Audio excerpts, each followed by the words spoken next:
So I consider what I'm doing human transformation. I have some skills that I've gained over the years. Transactional analysis, human transactional analysis, which has to do with, basically being able to bring something out of a conversation other than what was actually said. We have this idea of that there are a specific population that look like me and that have a similar experience to me, similar life experience, what I can only describe as an agony, or a hell, if you will, that they are living in day to day. And some of it is about personal frustration and not being able to achieve the things that are being dangled right in front of their face. Some of it is about dealing with trauma and just trying to have or create a semblance of a normal life in the face of trauma that has happened. Goal excellence. Goal excellence. If the goal is excellence, then I only want people around me who are headed towards excellence, who are trying to do it 100% right all the time. I have 6 children, 4 of them still at home, 2 of them with extra proud of because they out there living their lives, in a positive way. Thank God. I'm a carpenter. I've been a carpenter, so I do stuff with my hands. All right. Okay. I just am able to do it in a way because I'm a contractor and not 9 to 5. In 2014, I was encouraged by a friend of mine, Erica Bridgeford, to go into community mediations training for basic mediation.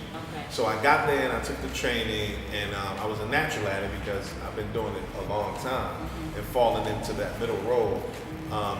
And then I also have some training from the United States Army Intelligence Corps around questioning and around this kind of thing. So I did that work for some years before all of this, and so was a natural at mediation, and eventually, as a mediator, you gain your skills and you start to really fall in love with the idea that this core skill of mediation, which you're modeling for people when they're in crisis, is a very, very important, I would say, mandatory skill for people to have. Community, and my sense of how valuable community is, and to maintain relationships those are big things for me. What gives you that power? What is it that you pull from that makes you get up every day and do the work that you do? I want to snatch these young people away from, this system. So nothing gives me greater pleasure. I only want people around me who would do that, who would love me that much, that even the slightest detail of where my eyes are going, if that's wrong, they will check me wrong. What would you say for you, E? Who was your mentor and what you learned from them? Well, my first mentor, was my mother. My mother, everything was within a spiritual context of God first. And the other principle is that don't just find yourself in just going along with the flow, because what everybody else is doing is just repeating cycles, and that's not going to get you anywhere.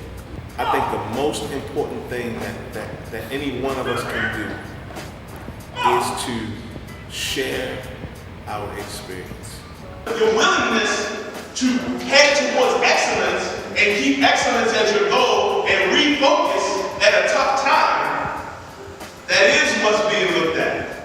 A lot of people have an understanding of the issues, but not knowing what to do and how to be a present force in the community. Right. So, what would be your messages to those people? I used to think that it was just really massively important to get everybody involved, but it's not. Everybody doesn't need to be involved. The right people need to be involved. Secondly, there's some things about America that are great, right? And one of them is our masterful use of media and propaganda, right? We got to make it sexy. Make community work sexy. That's right. How do you make it sexy? When you can be a part of the winning team that supported, this youth who went on to do these great things, and he's naming you in the foreword of his book, or he's running for mayor, or he's running for governor, 10, 15, 20 years down, and you have a part of that. Like, that's sexy. It's just it.